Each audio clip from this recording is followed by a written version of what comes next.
잦은 설화로 셀프 자숙을 하고 있는 김재원 최고위원이 결국 당의 징계를 받을 것으로 전망됩니다. 현재 공석인 당 윤리위원장에 황정근 변호사가 내정됐는데 대통령실도 최근 김 최고위원의 징계를 지도부에 언급한 것으로 알려진 만큼 황정근 윤리위는 김재원 최고위원의 징계를 1호 안건으로 처리할 가능성이 상당히 높아 보입니다. 자, 잇따라 문제가 제기됐던 김재원 최고위원의 발언부터 들어보겠습니다. 근데 우리가 김 위원장을 사실 밀었잖아. 네. 밀었는데 세상에 우리한테 찬물을 깬 게 뭐냐면 헌법 정신에 5.18 정신을 헌법에다 넣겠다. 그건 불가능합니다. 저도 반대입니다. 전라도에 대해서 립 서비스 하려고 한 거지. 뭐 표 들려면 뭐 조상묘도 판다는 게 정치인들 아닙니까? 대통령이 보통 3.1절과 광복절 정도는 참석을 하거든요. 그리고 4.3 기념일은 이보다 조금 격이 낮은 그 기념일 내지 추모일인데 무조건 대통령이 참석하지 않은 것을 공격하려는 자세는 저는 맞지 않다고 보고요. 징계를 내리는 건 지금 이제 시간 문제인 것 같고 윤리위 구성만 되면은 이제 바로 안건이 상정될 것 같은데요. 징계 수위가 궁금해지거든요. 어느 정도 수위가 될 것 같습니까? 글쎄요, 저희 그 징계 수위를 보면은 경고부터 출당까지 한 4단계 정도가 있어요. 네. 이준석 전 대표 같은 거는 이제 당원권 정지 그때 6개월 받았었지 않습니까?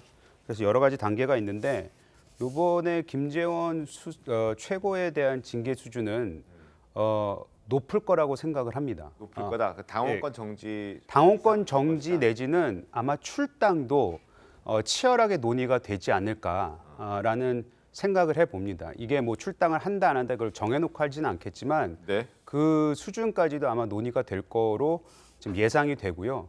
지금 뭐 어제도 보셨지만 당의 이제 중진들, 네. 중진들도 나서서 지금 이 상황을 타개해야 된다고 김기현 대표한테 강하게 요청을 했어요. 그리고 홍준표 뭐 대구시장도 사실은 대구시장이긴 하지만 네. 당에 오랫동안 그 의원직도 했던 또 대표까지 했던 어찌 보면 또 중진의 한 명 아니겠습니까? 네. 이런 당의 원로들이 당을 우려하는 분들이 아주 강하게 목소리를 내고 있기 때문에 김 그 최고에 대한 중징계 이 수순은 지금 밟고 있는 것 같아 보이고요. 네. 저는 사실 개인적으로 지금 이 상황에서 선거가 지금 1년 남지 않았습니까? 네. 그리고 우리 정당은 어쩔 수 없이 그 여론에 민감할 수밖에 없습니다.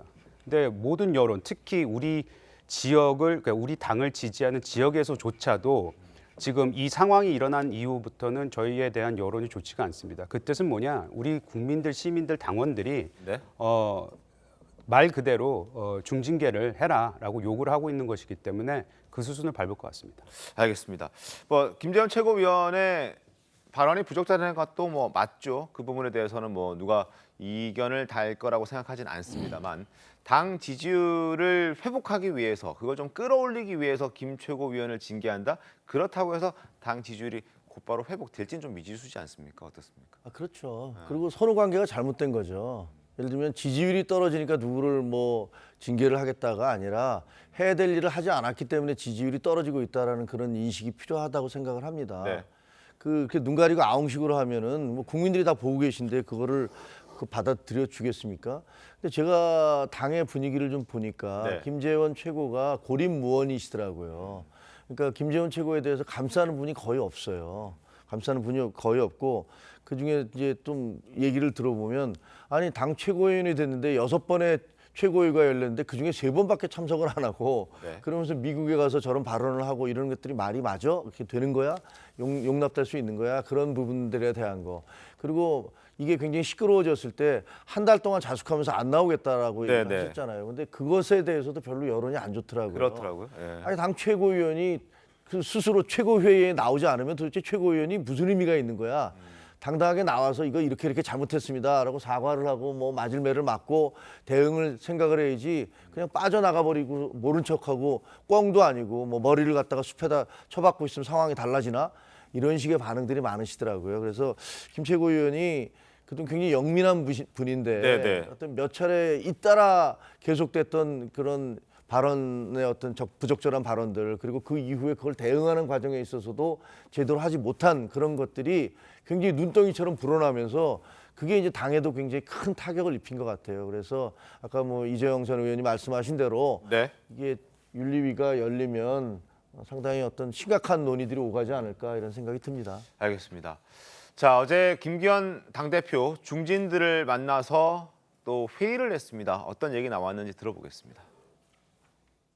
우리 집권 여당의 품위에 맞는 품격에 맞는 저는 언행을 해야 된다고 생각합니다. 이러한 언행이 이루어지지 못하면 결국은 현장에서 뛰는 우리 당원들은 굉장히 힘들어합니다. 그래서 이러한 것에 대해서 엄격한 이제는 조치를 취해야 된다. 이렇게. 해야 될 일을 즉각 적재적소에 적시적소에 하는 겁니다. 예를 들어서 뭐 신상필벌을 분명히 한다. 이건 뭐 지도부로서 당연히 해야 되는 일이고 읍참 마속을 해야 되는 일이 발생했다. 이건 주저하면 안 됩니다. 단칼에 해치우지 않으면 앞으로 전진할 수가 없어요. 절대로 주저하는 모습을 보여서는 안 된다. 당론으로 이 문제는 결정을 해서 빨리 수습을 해야지 이 목사 손학규의 우리 당이 움직여지는 그런 당에 대해서는 안 되겠다는 말씀을 드리고 싶고. 박원석 의원님, 지금 이제 목소리 쭉 들으셨는데 뭐 김재원 최고에 대한 비판도 비판이지만 김기현 당대표에 대한 비판도 좀 섞여 있는 것 같아요. 그렇죠. 김기현 대표의 리더십에 대한 문제 제기라고 봐야 될 것 같고요. 김기현 대표가 어쨌든 전당대회 과정에서도 본인의 기반과 정치력으로 당대표가 됐다기보다는 용산의 의지와 또 윤핵관들의 뒷받침 이런 걸로 이제 당대표가 된 거 아니야 이런 시각이 많아요. 때문에 그 임기 초에 저런 어떤 당내에 문제가 발생했을 때 그에 대해서 단호하게 대응하고 리더십을 세웠어야 되는데 그게 안 됨으로 인해서 가뜩이나 이제 취약한 리더십이 더 이제 두드러지게 보이는 거 아니야. 그 점에 대해서 아마 당의 중진들도 걱정을 한 것 같고 이러면 김기현 대표 체제로 총선을 치를 수 있느냐. 심지어 비대위기까지 홍준표 시장 같은 경우에는 거론을 했어요. 어떻게 보면 뭐 김재원 최고에 대한 비판을 넘어서서 김기현 호의 지금의 어떤 리더십 이런 거에 대한 이제 당내 문제 제기라고 봐야 될 것 같고 김기현 대표로서도 이런 상황에서 리더십을 분명하게 세우지 않으면 사실 앞으로 이제 순탄하게 대표로서의 역할을 하기가 쉽지 않은 상황이기 때문에 실험대에 섰다고 볼 수 있겠죠. 알겠습니다. 국민의힘 상황 계속 좀 지켜보도록 하겠습니다.